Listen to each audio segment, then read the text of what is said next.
Bon allez, aujourd'hui 3 conseils pour débuter plus facilement le dog start, et si vous êtes bloqué dans votre progression, ça va vous faire progresser. Premier conseil, c'est de faire le départ où vous allez mettre les mains sur la planche. Donc à aucun moment il faut lâcher votre planche. Moi je trouve que ce départ là il est beaucoup plus difficile, surtout la plupart des gens, vous avez des pontons bas, donc si vous lâchez la planche et que vous sautez sur la planche, vous allez perdre beaucoup d'énergie, et pour beaucoup c'est vraiment ça le problème. Il faut vraiment faire le départ où vous tenez votre planche comme ça. Au moment où vous allez commencer à avancer, si c'est un dead start ou courir si c'est une course, vous posez les mains dessus, et au moment où vous allez finir votre course ou que vous allez monter sur la planche, vous appuyez vraiment avec vos mains et juste vous transférez vos pieds sur la planche. Je vais vous montrer ce que ça donne.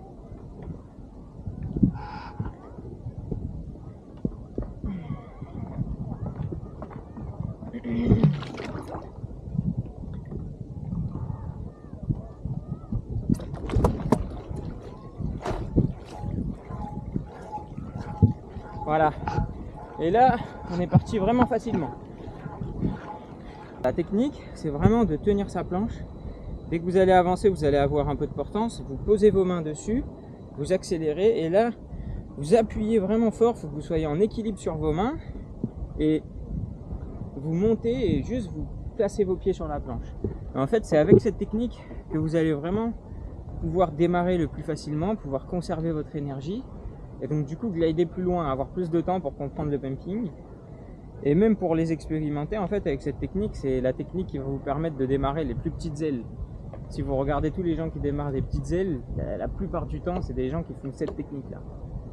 Deuxième conseil pour débuter le dog start facilement, vous mettez pas des bâtons dans les roues à acheter du matériel qui date un petit peu d'il y a 3-4 ans.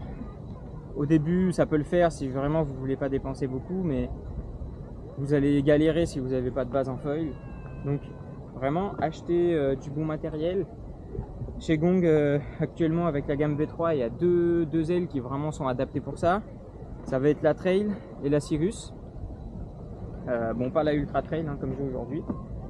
Donc voilà, et si vous êtes en V2, l'aile qui va vraiment vous permettre de démarrer le plus facilement possible, c'est la Curve H, donc toutes les grandes tailles à partir de 2XL, 3XLH. Troisième conseil, c'est vraiment vous trouver un bon ponton. Donc ici par exemple on a un ponton qui est flottant, il n'est pas très haut, c'est un peu le défaut, mais c'est un ponton où en fait quand vous débutez vous allez pouvoir courir, parce que courir c'est important quand vous êtes débutant, parce que vous allez partir avec beaucoup plus de vitesse, et du coup c'est pareil, vous allez avoir plus de glide et pouvoir avoir plus de temps passé sur la planche pour comprendre le mouvement du pumping. Donc essayez, je sais qu'il n'y en a pas énormément, c'est pas forcément facile dans toutes les régions, mais essayez de trouver un ponton qui est flottant, où on peut passer l'aile en dessous, donc où il n'y a pas de chaîne, etc. Là on en a un qui est assez bas, on en a un qui est un peu plus haut là-bas,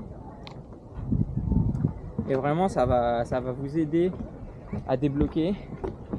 Sinon vous pouvez trouver des pontons béton qui sont un peu plus hauts, mais ce sera un peu plus difficile. Et surtout commencez pas avec des rockstart ou voilà, parce que c'est vraiment plus dur et vous allez abîmer votre matériel.